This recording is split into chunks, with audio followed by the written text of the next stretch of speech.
No, I just. Hello, everyone. Welcome. Welcome to Crossing the Chasm, how to scale the ecosystems for climate resilience. We're excited to have all of you here today and those on the live stream, and would love to welcome our esteemed panel, David Delsur, who is the Chief Innovation Officer and Chair of BFA Global, and Aditya Muthri, the founder and CEO of Bhumitra. So David and Adit, welcome. Today we're looking to really explore climate resilience and how do we scale. And of course, why is climate resilience so important right now in this moment?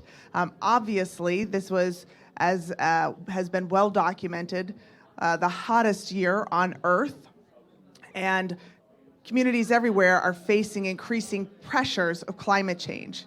So it's absolutely paramount that we all start thinking about how to scale these solutions for climate resilience as fast as possible.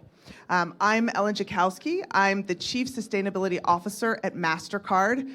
So why is MasterCard helping to convene this panel today? What does MasterCard, have to do with climate resilience? Well, we've had a Center for Inclusive Growth for well over a decade. And we've had a big commitment to financially include over 1 billion people by 2025, and we're well over halfway there. And as we've done this work and studied financial inclusion and inclusive growth, it's so clear this link between the toolkits that we're providing through inclusive growth and financial inclusion as tools for climate resilience and adaptation.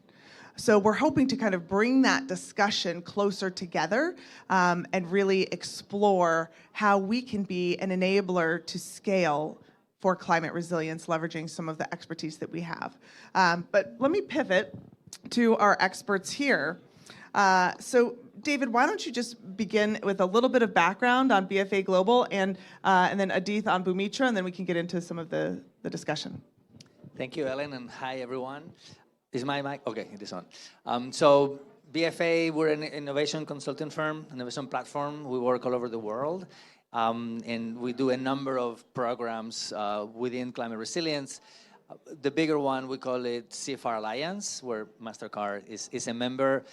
We run the secretariat for that, and then there are there's one program within CFR that I think is the most pertinent here. We call it TECA, Triggering Exponential Climate Action, that is is working to fill the pipelines of innovations that we need for climate resilience.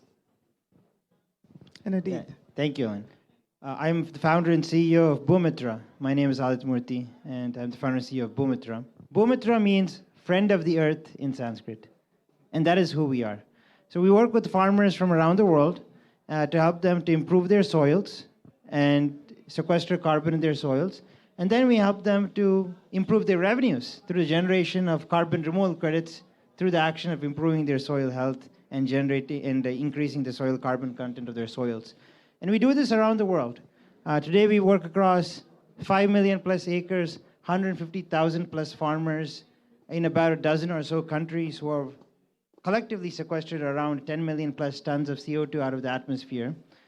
And now we are obviously trying to see how can we take that to a gigaton scale, because things that happen on a small scale are interesting, but they don't move the needle on climate change. We need to take things to a gigaton scale, and that's what we are focused on at the moment. How do we add 2 more zeros to all of our traction metrics to take us to that gigaton scale over the course of this decade even? And I'm very excited to be here. We did start out as a very, very, very small idea, and then a small startup, and then to growth to the stage where we are now. So I wouldn't say we have necessarily completely crossed the chasm yet ourselves, but we have made a good journey through the chasm so far. And there's still, of course, a long way to go. And we are excited to share how it has been so far and how we can reach the next stage. And this year as well, we won the Earthshot Prize, for those of you who might be familiar with that. Thank you. Yes, thank you. Yeah, and I was going to mention that because that is how we're connected, right? Yeah, MasterCard's right. one of the founding partners of the Earthshot Prize, and Congratulations again for that. Very excited. So, you cover a bit of, different geographies. So in terms of, where you're operating, what are you seeing in terms of climate impacts, and how is your organization focusing on building and strengthening climate resilience? So David, why don't you go first? Well, in terms of what we're seeing, CFAR is a global alliance, so we're seeing lots of, as you were saying before, temperature spikes and heat waves that last forever. I think we're all familiar with what happened in Acapulco. There's this horrible hurricane that went from tropical storm to level 4 hurricane in 12 hours. So yeah, I think we're seeing the whole panoply of different climate disasters, which is both very sad and also what drives us to keep working hard. What we are doing within the CFAR Alliance, there's, as I was saying before, TECA, which I think is the program that makes the most sense for this concept of the panel, is empowering local innovators, giving them a chance to become a Bumitra in, I don't know, how long has it been since you About founded? 7 years. To become a Bumitra in 7 or maybe 6 or 5, because we need them fast, right? Faster if we can help them. The other program we're actually partnering with Mastercard on is Universal Climate Resilience, where we want to provide aid in anticipation of the disasters, right? To give them the liquidity that they need and the advice that climate victims need to overcome their what's coming their way. Yeah, and what are you seeing, Edith? Yeah, we definitely see, when we talk to our farmers around the world, which there are several thousands, almost none of them question that climate change is happening. They are 100% seeing the impacts of climate change. Their fathers, their grandfathers, their grandmothers and mothers experience different weather patterns than what they're experiencing right now. So it's very clear that something is different and that they must do something to adapt.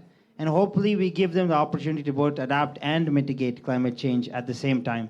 And on the ground, we are definitely seeing many people being galvanized by this and seeing what they can do in terms of all the way from small community groups to tech innovations to actually drive that change. So we're seeing that already happening all the way throughout the world on the ground, be it in developing countries, being in developed countries. At Bumitra, we are lucky that we work across Mexico, Brazil, Argentina, Kenya, India, and other places.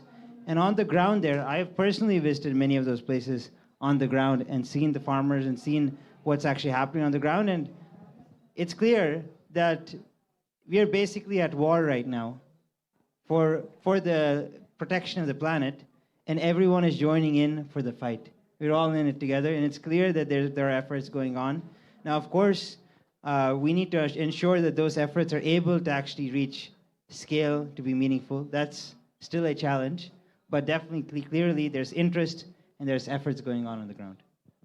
So we had a discussion the other evening about kind of the vision you've had as the founder of Bumitra and kind of the strength of that vision and how you stay just so focused. So when you're describing the needs that you just described, and you need to scale your organization to be able to fulfill the purpose, of what you're going after. What are some of the challenges that you're facing as you're kind of entering this fray and kind of fighting for the vision that you have?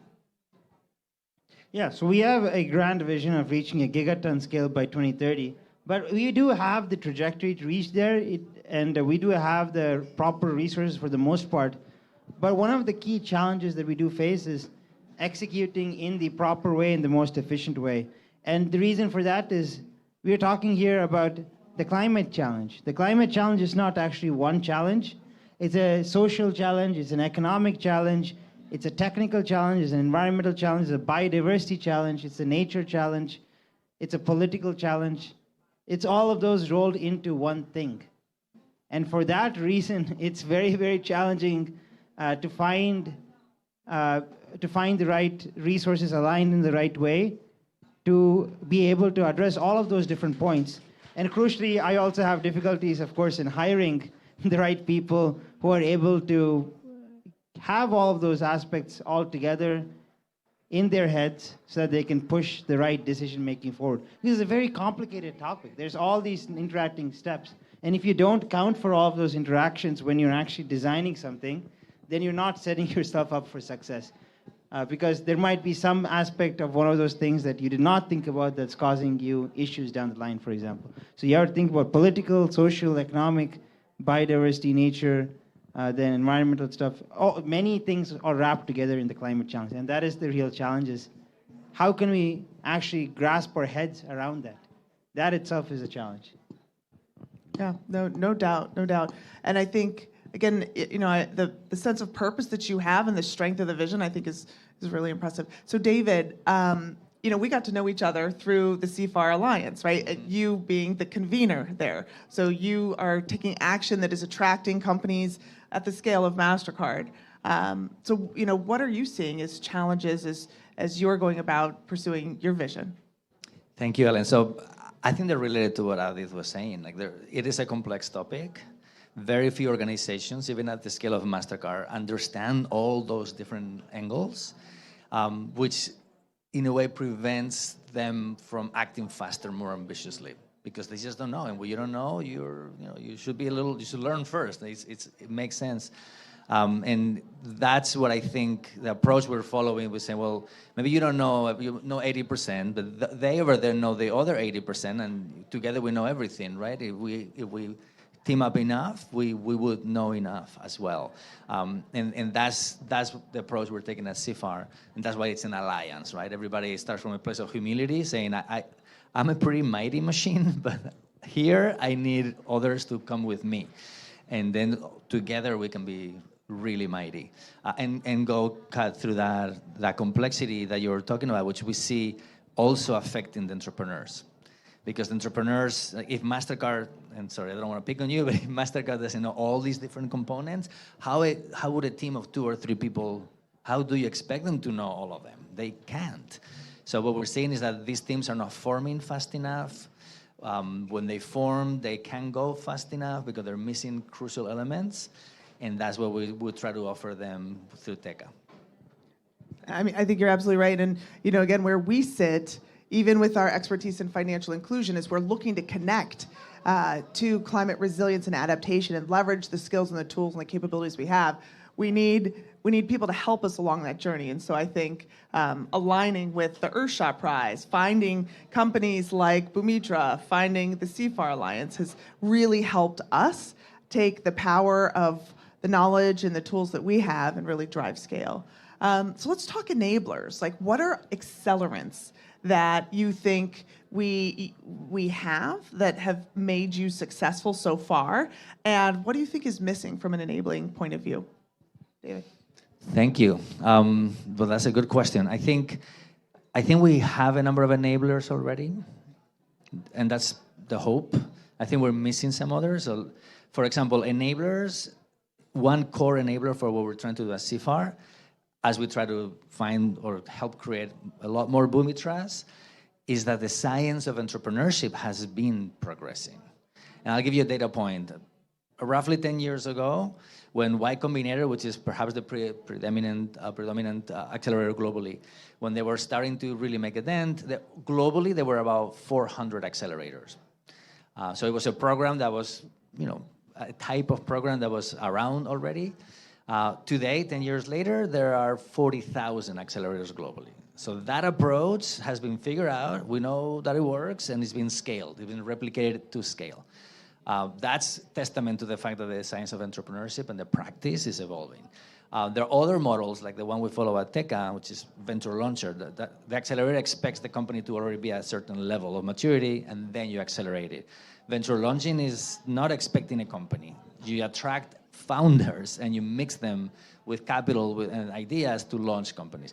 That model, which could help drive a lot of the pipeline that we need, it's in its infancy in terms of replication. There's a company called Entrepreneur First in the UK who started this model. They've already done 700 startups, and the portfolio is worth billions. And so there's a number of us following that model, but there's only maybe 10 or 20 globally. We would need 1,000.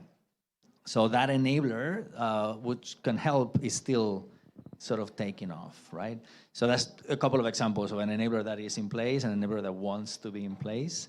Of course, funding is something that we miss, but it's fair as an investor to say, well, where do I place my money? There aren't enough startups. So it's very fair to say that. But what is, I don't think fair is to say, well, someone else figure that out and I'll be waiting here in my air-conditioned office while someone, launches the next Boomitra. So I think what we also need is the same way that we've been teaming up in C4 Alliance to combine our assets is for the different stages of the investment continuum, if you wish, to realize that we have a shared problem at the very beginning. There are not enough startups for the change we want to see in the world, so therefore let's pitch in together, right? That would be my plea. Yes, so similar to actually what my colleague David was saying, but actually I just realized I have a bunch of bookmarks here. If you want to bookmark this conversation later, I'm just keeping them here. But yeah, so learn about Boomitra with the bookmarks. But anyway, to David's point, I think definitely there's a lot of urgency that's being felt worldwide. So there are supporters that are coming out of the woodwork, for example, to come and support all of these kinds of things from all different aspects. There are many people who are even trying to move from traditional industries into climate right now because they see the urgency. So there's an urgency being sensed in different parts of the world, and people are coming in.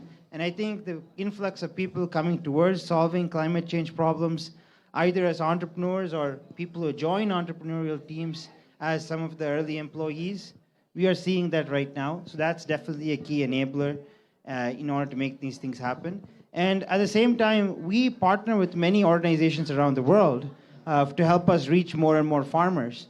And we are seeing great uptake from them as well. They also realize that these are important challenges that we need to be working on, and they are able to lend their expertise and their networks, particularly networks in reaching farmers, which are not very replicable, to help us to reach more farmers. So we're seeing that the climate urgency sense is enabling more people to come together than ever before.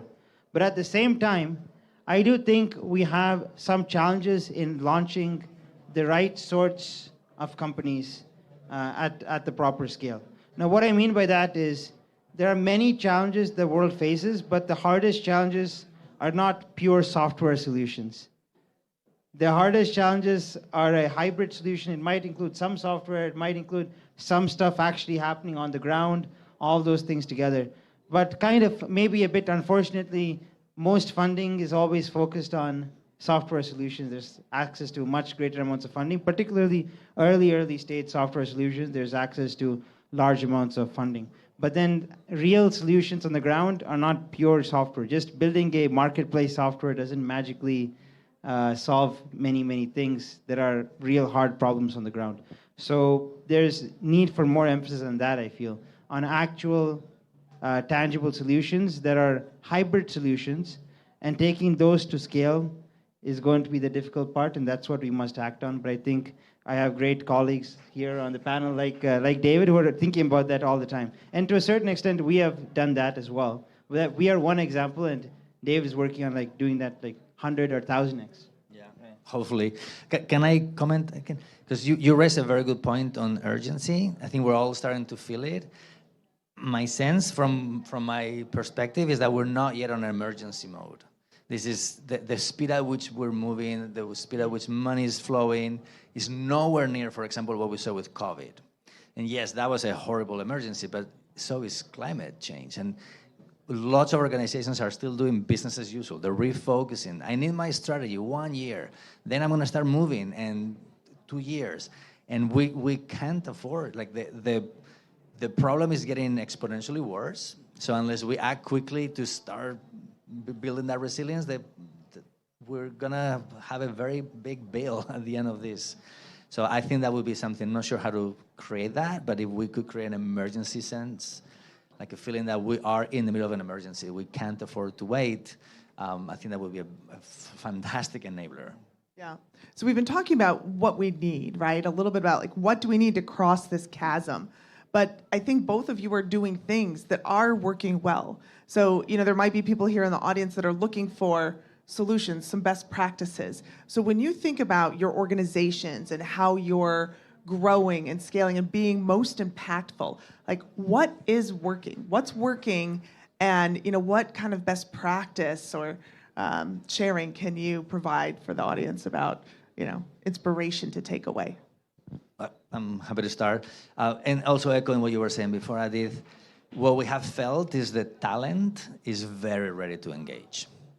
So when we started TECA, we thought, well, this is a bit of a crazy idea. We're going to call in 30 people that have never met before from different countries.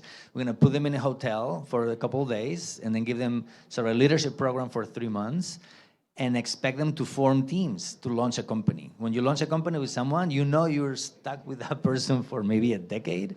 It's almost like getting married. Like I don't know if you have co-founders, but you end up spending maybe more time with your co-founders than with your spouse, right? But this dating for entrepreneurs, to our delight, actually worked. And couples formed, and even trios formed, and they launched companies. So that, I think, is something that is working, that is surprising. I know everybody would expect it to work, and we've seen it work. We've also seen lots of interest in helping. Our time is our enemy because the climate change crisis is exponential, but also time is our enemy because today our calendars are so full, it's hard for us to carve out some time to team up with others. So the calendar being so busy is also what's preventing us acting as in an emergency. So we've now done this in Nairobi, in Lagos, in Mumbai, in Santiago. We're about to do it in Mexico. When we convene groups of organizations locally that are experts and ask them, do you want to team up and become the ecosystem by collaborating? Everybody's very excited. So I think that is also working. But you gotta fight the calendar. That's right. That's always the case. That's always the case. Adit. Yeah, sorry, what is the question? Best practices, like what's working, right? How are you crossing the chasm? What can you share to inspire the audience? I think there's multiple things that do seem to be working. One of those things is, I guess, similar to what my fellow panelists are doing, is forming the right partnerships is definitely working. And with the right partnerships that are complementary, where the different parties are actually coming to the table with the different things and putting their heads together, that's actually definitely helping to scale in, at least for us in different geographies where we work in different regions, having the right partners definitely helps us to scale much faster in that region.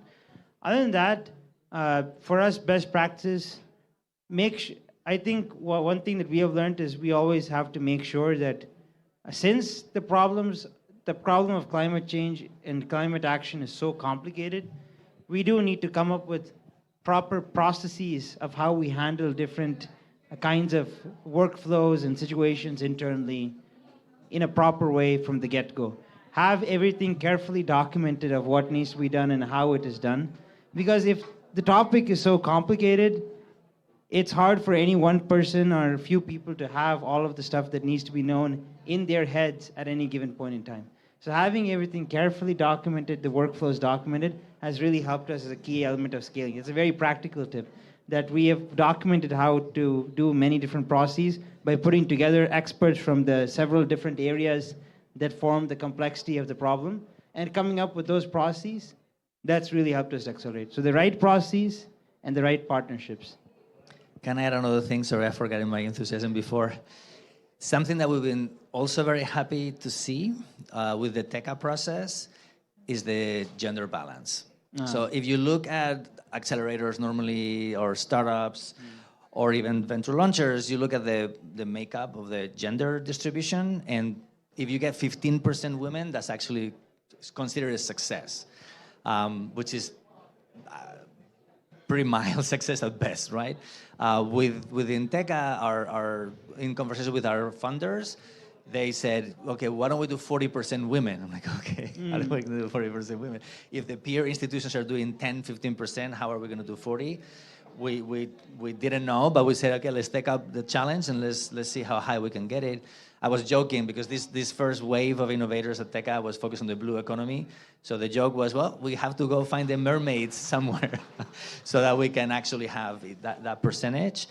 We were very happily surprised that once you advertise your program, you promote it as a gender-smart program where we're actually looking for as many women as men. We're looking for parity.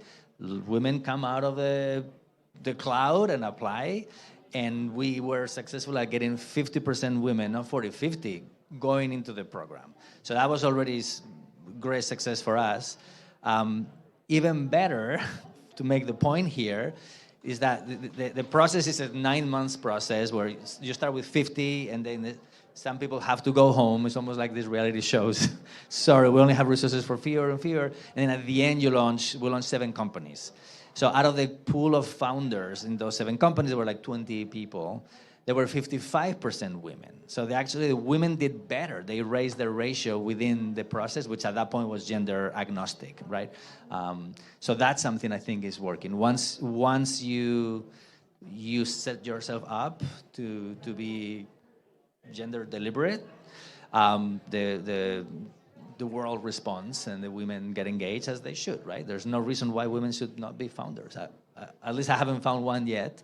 But the market traditionally, for some bro effect or some other biases inherent, discriminates against women. So we're very glad to see that is within Teca working the way it should. It's great to hear the growth of those stats. That's fantastic. Fantastic impact. So I'm going to come to the audience in a second for questions, so start thinking if you have any. But maybe we kind of cap it with, what's needed in terms of investments going forward to continue to innovate in climate resilience. If you had a wish list, what would be on it? Aditya. Yeah, as I said before, one of the elements is, can we do more innovation on hybrid solutions, not pure software, but software and hardware or other things that actually are directly impacting various actions on the ground level? I think that's very important.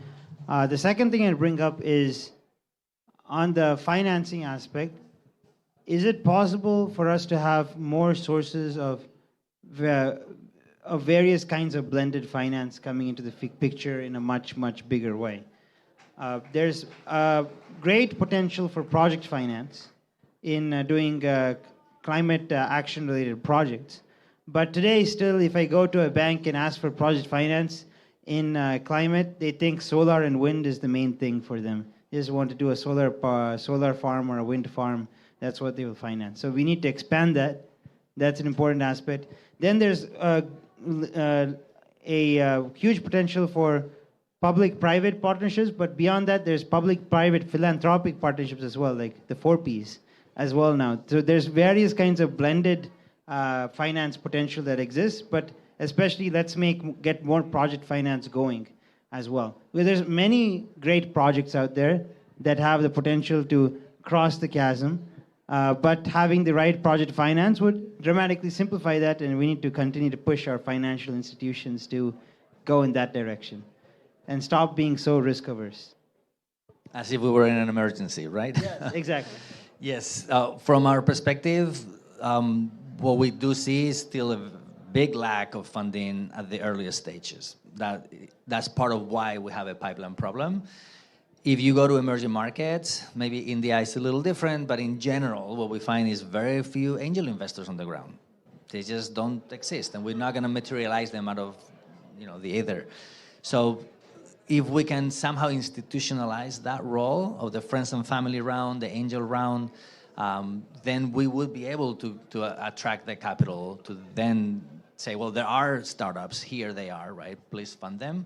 We are hopeful that crowdfunding, for example, with global platforms like Kiva could be an approach. There's a lot of appetite for making climate investments at the retail level, say in the US, but there's not enough product. So hopefully with Teca startups, we can provide that product for crowdfunding platforms to say, yeah, I'll be funding locally in San Francisco, for example, some startups here, but why not also fund startups in Nairobi, say? And we believe that could be a way forward. Fantastic. So lots of optimism here from our panel, which I really like. Any questions that come to mind? Question in the back there.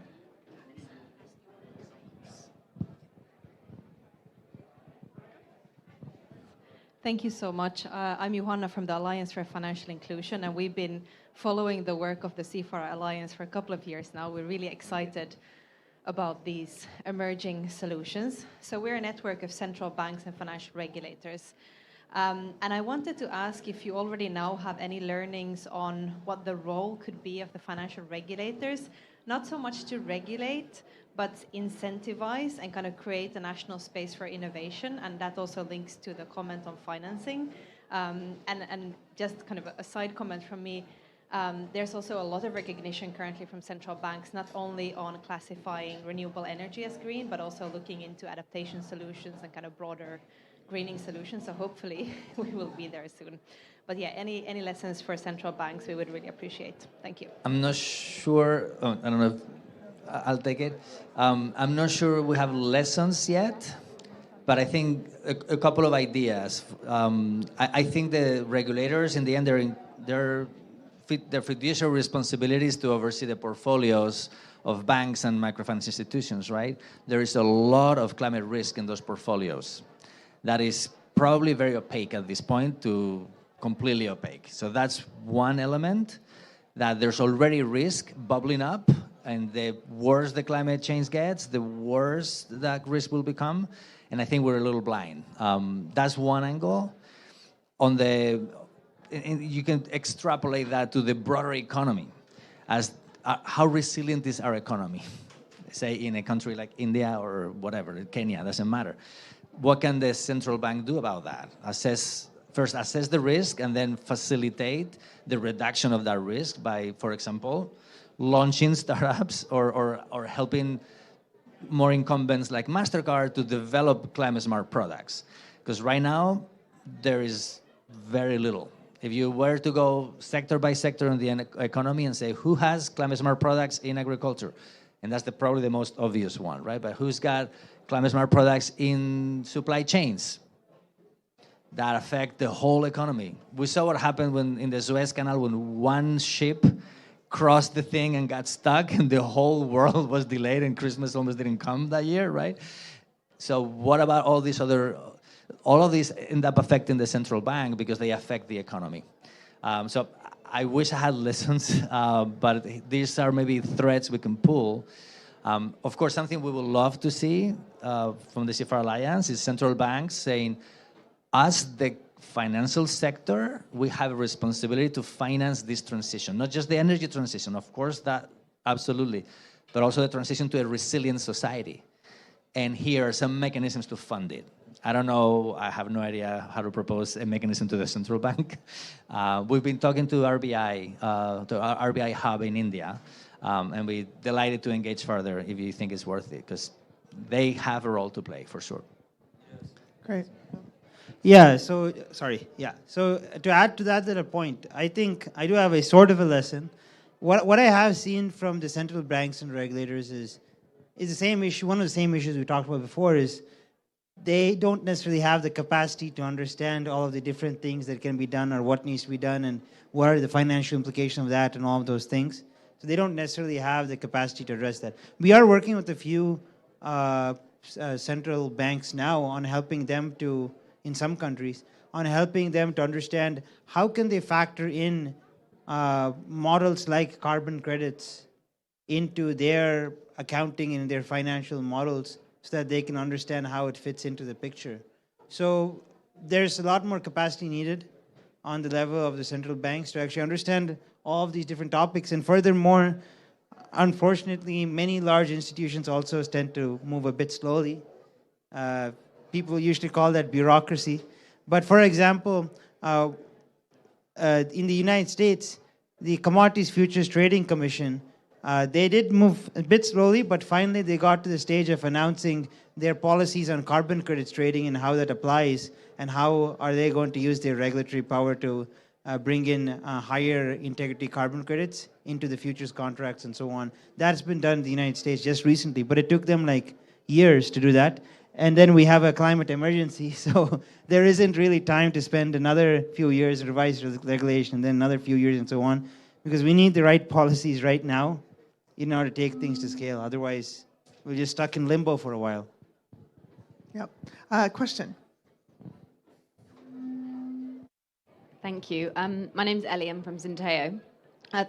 Thank you so much for that. It was really inspiring. And I think the theme I'm picking up across ag, across steel, across aluminium, bioeconomy this week is that all the risk is being taken and all the investment is being taken upstream and the benefits are coming downstream. And I think there's some real work to be done on how we adjust that flow. But I'm specifically interested in, outside of the building of new asset classes, is there a role for finance players like MasterCard who are, let's say, enlightened on this, to bring their market up to speed on kind of what investment in the green transition looks like outside of renewables?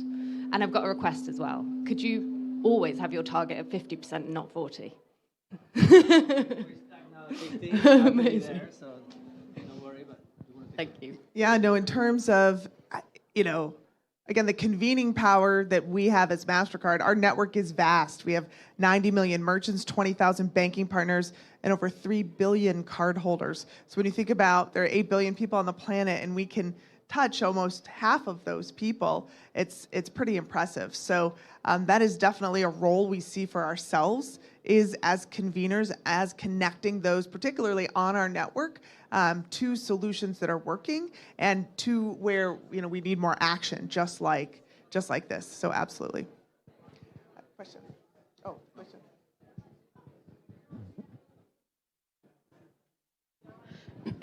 My name is Mariam Bibi, and we work in the northwest part of Pakistan, bordering Afghanistan. And the name of our NGO is Khwandukur, that means Sisters Home. So our focus is on gender and women. My basic question is that what are 1, 2, 3 innovative products that you have actually introduced to in your farmers group, especially women farmers group? What are 2 or 3 which are innovative and which are climate? And my second question relates to, like you said initially, that climate change is everything. It's social, it's political. So do you think that specialization will work in this, so that you are known as agriculture and pharmacist, and someone else specialize in, say, political and some education? Do you think that would be more helpful, or the generic, holistic work of one NGO like yours, or maybe we are also into that, starting into, specifically? So that is my 2 basic questions. So I think, and then from kind of scaling up, we are really struggling up with scaling up. Although we have experience of working in different part of our province, that is Khyber Northwest province of Pakistan, but struggling with scaling up. So what are kind of mechanism and steps? You mentioned companies, but I would like, what do you mean by companies? How to facilitate that, especially from women perspective?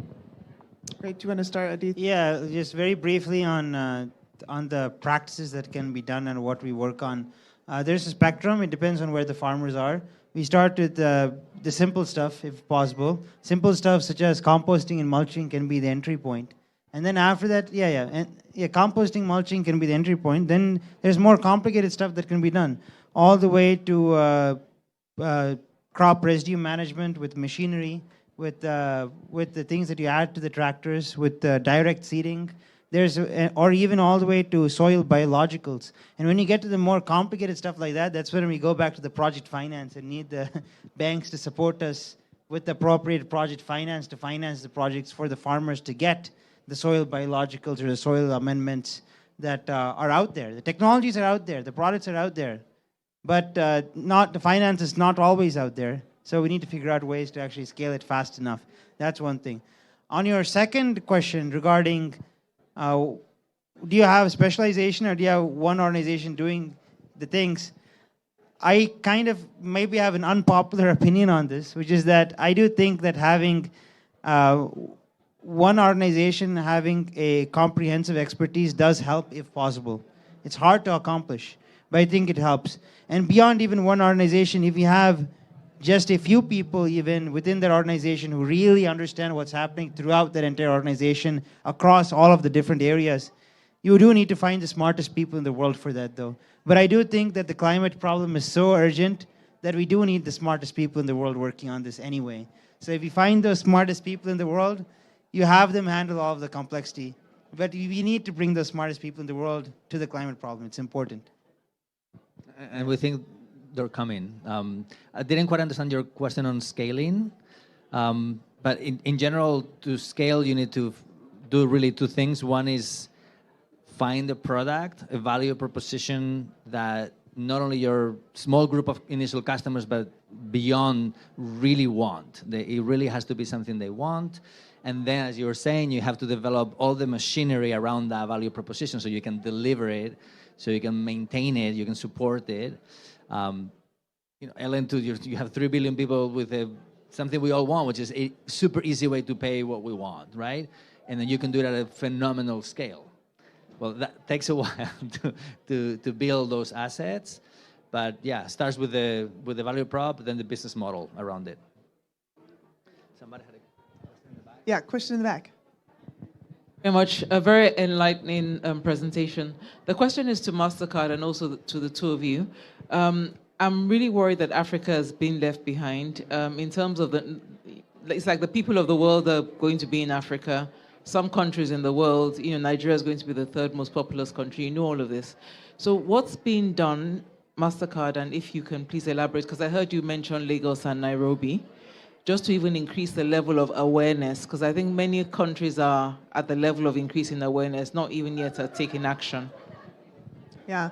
Well, two things. One, separate from MasterCard is the MasterCard Foundation, which was started by MasterCard when we had our initial public offering, and we took some stock, and that's how the foundation started. It's now grown into, I think it's over $30 billion of a foundation focused exclusively on Africa. So they have very deep programs. Again, separate from the company, is the foundation doing very good work.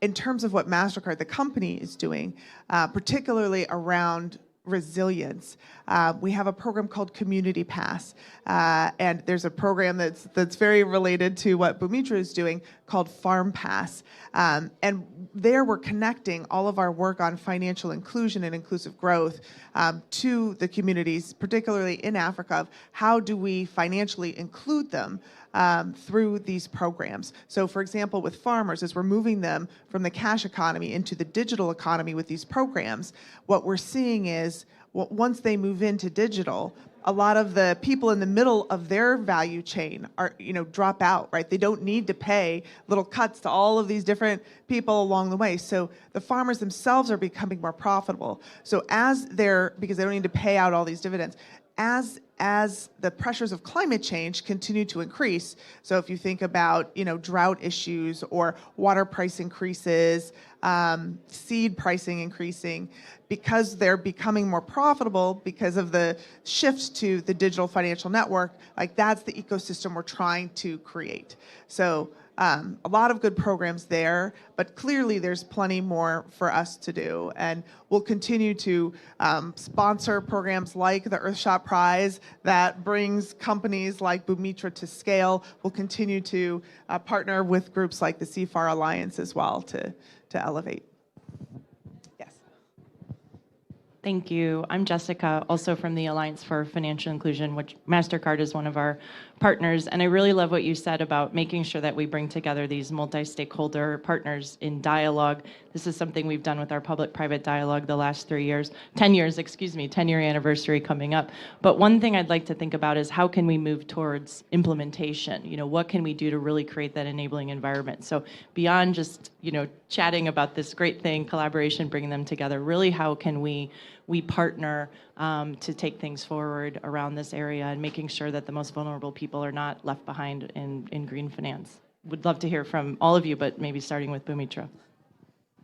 Yeah, I think implementation is the most important part. The conversations are just conversations. Actually, but this question was actually raised by someone else in a panel I organized yesterday, where I had a fellow panelist, and we spoke about that, about how we met at the previous COP, and then after that we started collaborating, and then things happened on the ground. We enrolled thousands of farmers in Kenya smallholder farmers, and now we've gotten their project third-party validated by standards bodies. So we've made substantial progress in the 1 year since the previous COP in that particular case. But the same thing here. I think it needs everyone to come to the table with the action-oriented mindset that we're actually going to do something on the ground. And then maybe you start small with some pilots and stuff, and then you grow the pilots fast. You don't just do death by pilot, though. You don't just stick at the pilot states. It's important to keep having the push forward. It's important to have the champion in each organization who will push things forward, especially with larger organizations. And at this point, even we need an internal champion for an actual deal to happen. So there needs to be a champion internally with us. There needs to be a champion internally with your organization or with MasterCard who's really willing to be the leader to push things forward. We need that leadership, and it's urgent leadership that we need right now. We need to make sure those leaders are there. That's a perfect segue to thank you to an approach we've been designing now, because CFAR is an alliance. Everything we do, we have two co-leads from two different organizations. We try to partner actively.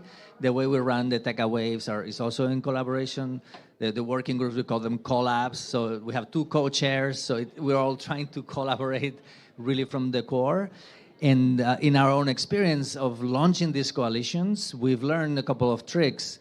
And one thing we're designing is a climate journey accelerator for individuals within organizations that want to act on climate, which we find that there's always the younger you go, the more they want to, but of course the less sway they have. And what tends to happen is that these leaders, as you were saying, they want to act, but sometimes they don't know enough.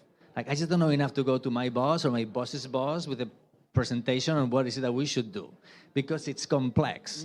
So the way we're designing as a solution is to have this climate journey accelerator where we get, say, 15 to 20 up-and-coming leaders within organizations, diverse organizations. It would be lovely to have someone from a central bank, for example, but also from a fintech startups, maybe from MasterCard, from an accelerator, from a microfinance institution, and get them all together on a leadership program for a few months where they do essentially two things. Other than learning a lot, they're expected to deliver a project proposal internally. So if you're a VC, this could be an investment thesis now. If you're a foundation, this could be a project grant proposal. So there's an internal deliverable that they can go home and say, look, this is what I did in the last few months. This wouldn't be, of course, full-time. This would be 3 or 4 hours a week. The other thing that they will be expected to deliver is a partnership proposal. So now that the 20 of us have these individual proposals internally, how can we combine them? How can we connect them into something that is a bigger collaboration? And they would go through the effort of coming up with one. Whether it has legs or not, then we will see. But the idea is to activate people, give them then the education, the skills they need, the leadership skills, the friends, the network to do this with, and the focus to produce something that then can trigger action. So that's something we're designing, and stay tuned. Great. I think we have time for one more question. Otherwise, you have one more question? The change indicators, how can we see that we have made changes and that is contributing to climate, more climate resilience? I think that's probably one of the most important questions to be asked. Thoughts? Well, I'm sure you'll have some questions, some answers as well.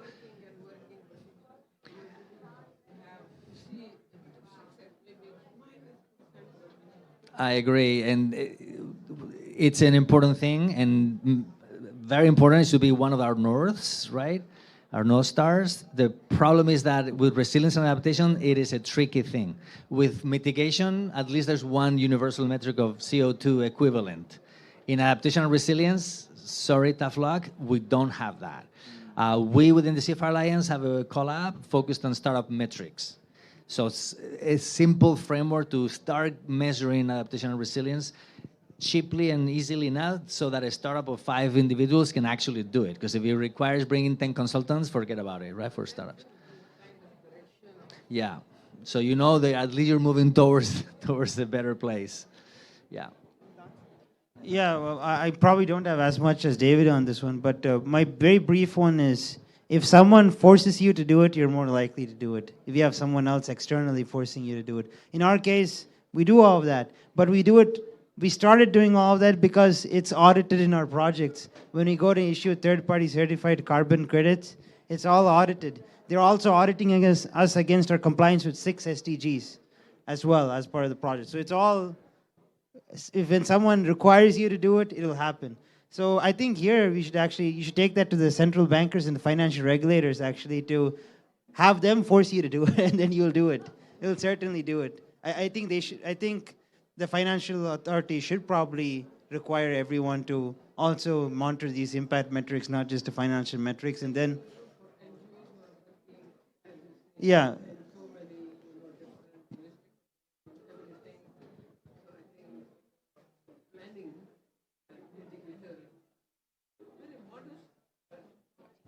I think it is important to Yes. to have those. Thank you. Well, thank you. Thank you, everyone. Thank you, David. Thank you, Adit. What each of your organizations, BFA Global and Bumitra, are doing, hopefully seeded some inspiration, some best practices, some lessons, and most importantly, some optimism to drive more action as we all work to cross the chasm towards climate resilience. Thanks, everybody.